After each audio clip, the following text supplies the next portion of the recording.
Anda kembali di Nusantara Petang, pemirsa. Pemerintah berkomitmen untuk menyediakan 30 juta dosis vaksin pada akhir 2020 ini.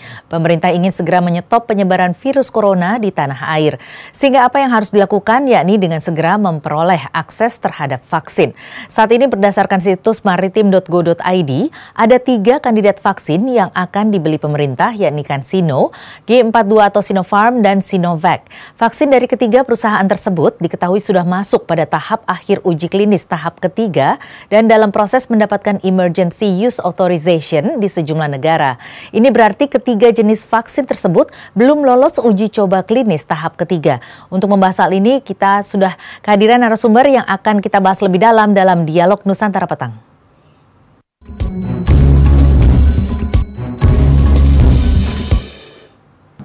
Dan sudah bersama kita ada Kepala Bidang Pengembangan Profesi dan Perhimpunan Ahli Epidemiologi Indonesia, Dr. Mas Dalina Pane, MSIhan, dalam Dialog Nusantara Petang kali ini. Selamat sore, Bu Mas Dalina. Selamat sore, Bu Mas Dalina. Selamat sore, Mbak Tasya. Iya, Bu Mas Dalina, ini... Selamat sore, Mbak Tasya. Iya, ada 3 kandidat vaksin yang akan dibeli oleh pemerintah. Di antaranya Sinovac, Sinopharm, kemudian juga ini sudah melalui uji coba tahap ketiga dan sudah mendapatkan juga emergency use authorization di sejumlah negara. Ini artinya sudah menjadi vaksin dan juga efektif dalam vaksin nantinya. Nah, apa yang kemudian menjadi kekhawatiran dari sejumlah kalangan saat ini? Ya, sebenarnya emergency use authorization itu adalah dari negara di mana vaksin itu dilakukan uji coba. Jadi itu semacam exit door gitu ya, sebagai untuk kondisi emergensi. Cuma permasalahannya adalah apakah COVID-19 di Indonesia ini, pandemi ini sudah merupakan emergensi bagi Indonesia. Nah, itu yang harus kita lihat dengan baik, karena negara-negara yang memiliki kasus yang sangat banyak, jutaan seperti Amerika, India, itu juga belum mengeluarkan emergency use authorization untuk vaksin yang diuji coba di negara mereka. Nah, terkait dengan vaksin, sebenarnya secara teori vaksin itu bukanlah solusi untuk mengatasi pandemi COVID-19. Jadi tujuan utama pemberian vaksin itu adalah perlindungan terhadap imunitas penduduk. Jadi itu bukanlah upaya untuk mengatasi pandemi. Tetapi yang perlu diperhatikan kalau ini memang dianggap sebagai emergency use authorization, karena sifatnya adalah emergency, maka ada beberapa hal yang sering dilupakan.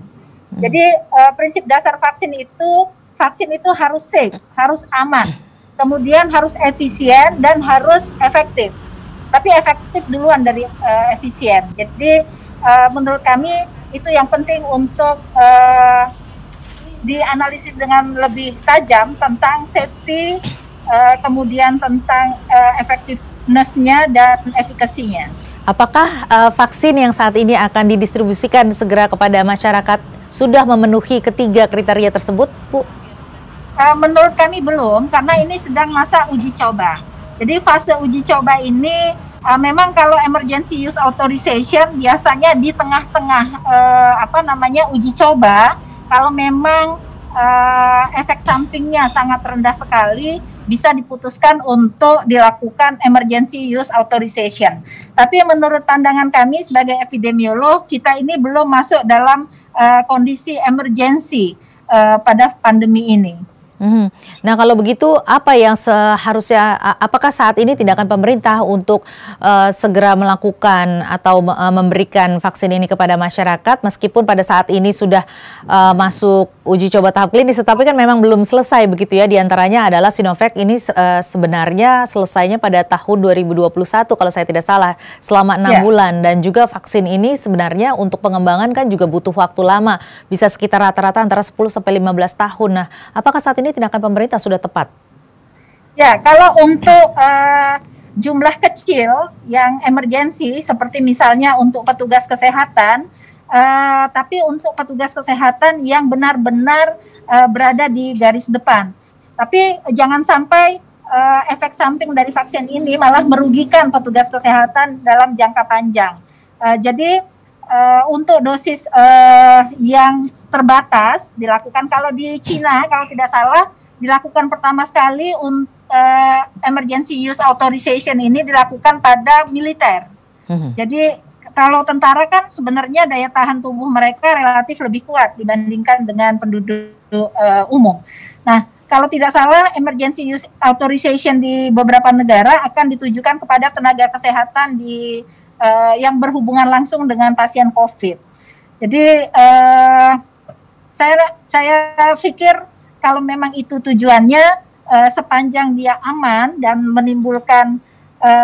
tidak menimbulkan efek samping yang parah, tetapi bisa melindungi tenaga kesehatan, it's okay. Tetapi kalau untuk yang large scale atau skala luas untuk seluruh masyarakat, menurut saya belum waktunya kita untuk melakukan vaksinasi massal berdasarkan atas emergency use authorization. Kalau sejauh ini dari yang sepengetahuan Ibu ini mengenai vaksin yang akan didistribusikan ini seperti apa?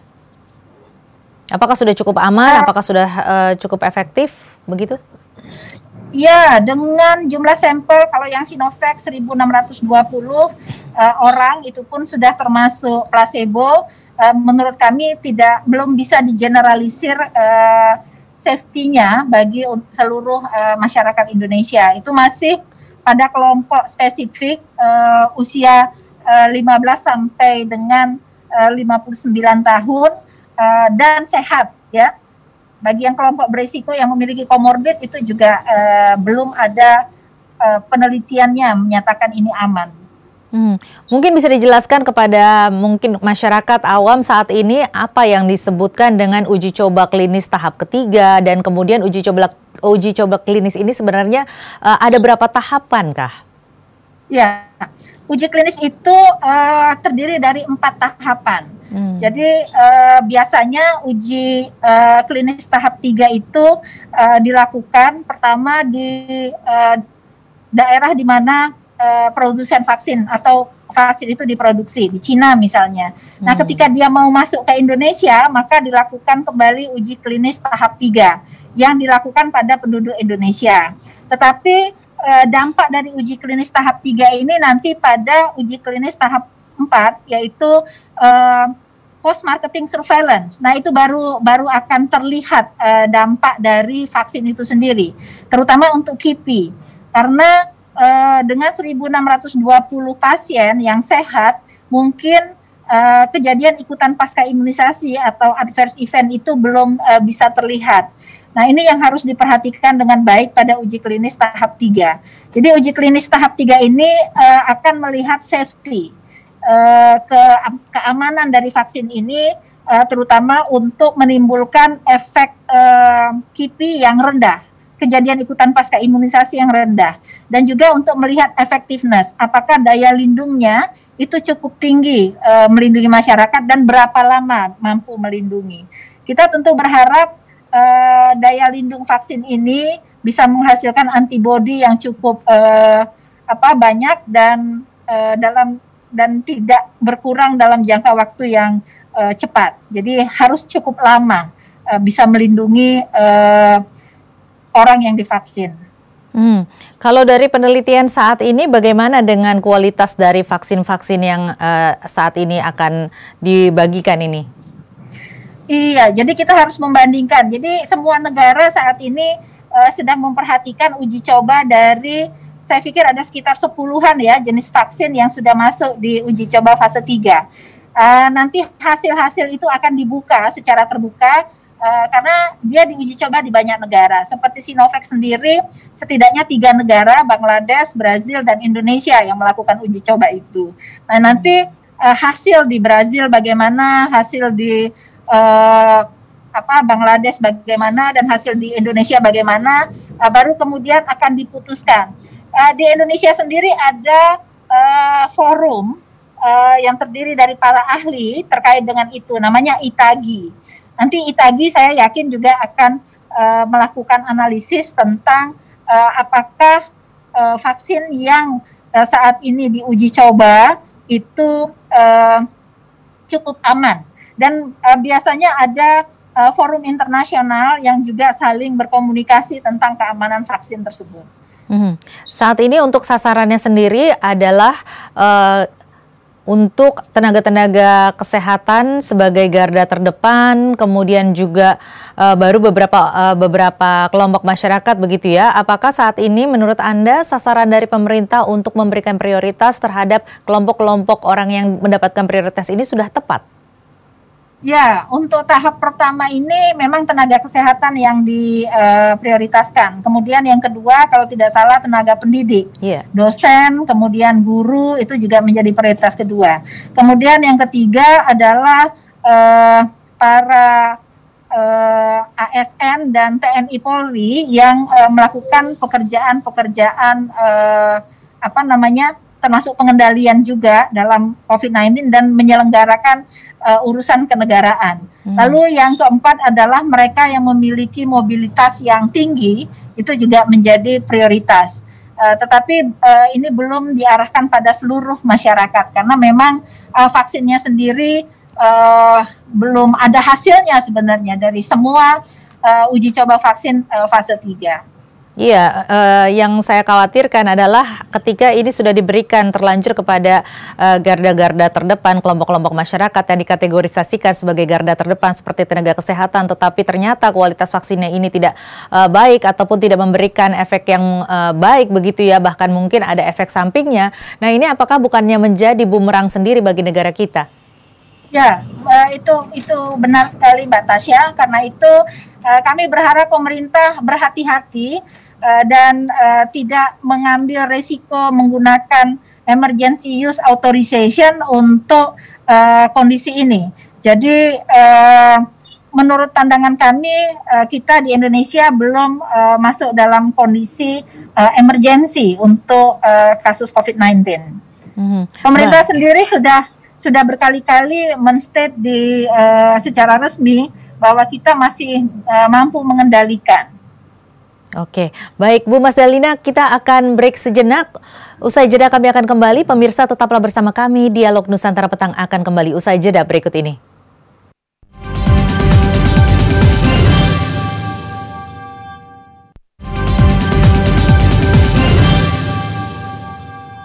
Anda kembali di Dialog Nusantara Petang dan pemirsa, kita masih membicarakan mengenai rencana pembagian vaksin oleh pemerintah bersama dengan Ibu Mas Dalina. Bu Mas Dalina, ini kita tahu bahwa beberapa perusahaan farmasi raksasa di Amerika Serikat bahkan sudah memberikan atau memutuskan untuk menunda pemberian vaksinnya karena adanya efek samping terhadap orang-orang yang mendapatkan vaksin tersebut. Nah ini bagaimana dengan di Indonesia dan apa yang bisa kita pelajari dari hal tersebut? Ya, jadi sebenarnya ini konsep yang sudah stabil ya, bahwa pembuatan vaksin itu tidaklah semudah seperti yang kita bayangkan, membutuhkan waktu yang cukup lama dan kualitas yang cukup baik untuk bisa vaksin itu digunakan dalam skala luas. Jadi menurut kami apa yang dilakukan Amerika dan beberapa negara lain itu memang seharusnya dilakukan sebuah negara untuk bisa melindungi warga negaranya. Jika efek vaksin itu terlihat dan cukup banyak, walaupun itu dampaknya ringan ataupun sedang, itu memang sebaiknya diteliti kembali tentang penggunaan vaksin tersebut. Kemudian yang kedua, efek-efek yang sedang dan berat jika diberikan dalam jumlah yang cukup banyak, misalnya 1 juta dosis, itu akan bisa menimbulkan dampak yang cukup berat bagi pasien. Karena itu pemerintah menurut saya perlu mempertimbangkan kembali, jangan tergesa-gesa untuk melakukan penerimaan atau melakukan otorisasi terhadap penggunaan vaksin. Jadi jangan kondisi yang dalam tanda kutip disebut sebagai emergensi ini menjadi alasan pemerintah untuk mempercepat uji coba vaksin tersebut. Jadi biarkan uji coba itu berlangsung sesuai dengan standarnya.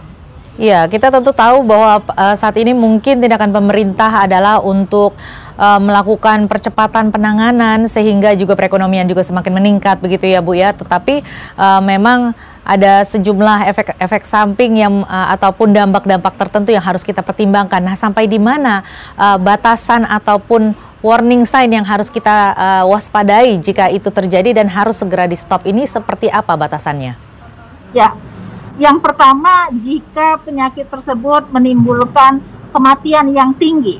Jadi berapa cut off point dari kematian yang tinggi? Kalau kita lihat ya, wabah Ebola di Sierra Leone itu menimbulkan kematian di atas 25%. Pada saat kita melakukan pengendalian di sana itu sampai 63%. Itu angka kematian yang sangat tinggi sekali. Dan memang pada saat itu juga ada beberapa uji coba vaksin dilakukan. Tapi sampai hari ini faktanya adalah memang belum bisa ditemukan vaksin yang efektif untuk Ebola. Jadi itu sudah menjadi pembelajaran bagi kita, sekalipun angka kematiannya sangat tinggi sekali, maka tidak juga menjadi alasan yang besar bagi pemerintah untuk menggunakan vaksin tersebut.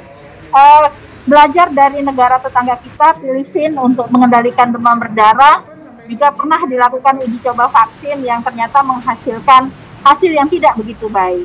Jadi itu harus menjadi pertimbangan pemerintah. Yang kedua, terkait efektivitas, apakah benar mereka yang divaksin dan yang tidak divaksin memang terlihat perbedaan, bahwa yang tidak divaksin itu kemudian menjadi berisiko lebih tinggi. Kalau ternyata sama saja, itu sebenarnya efektivitasnya sangat rendah. Jadi ini juga harus menjadi pertimbangan pemerintah di dalam membuat keputusan tentang penggunaan vaksin. Karena vaksin itu sendiri tidaklah terlalu murah untuk negara kita. Tetapi yang terpenting adalah keamanan, safety dari warga negara itu menjadi di atas segalanya. Oke, baik. Kalau begitu, apa solusi dan rekomendasi dari Anda untuk penggunaan vaksin ini sebagai juga penanganan dari wabah ataupun pandemi COVID-19 terutama di Indonesia? Ya, tentu kembali kepada jalan pengendalian yang saat ini berlaku di banyak negara, yaitu melalui pemutusan pola transmisi, pemutusan rantai penularan itu menjadi penting. Yang saya lihat kita belum begitu concern dengan isolasi dan karantina yang dilakukan. Jadi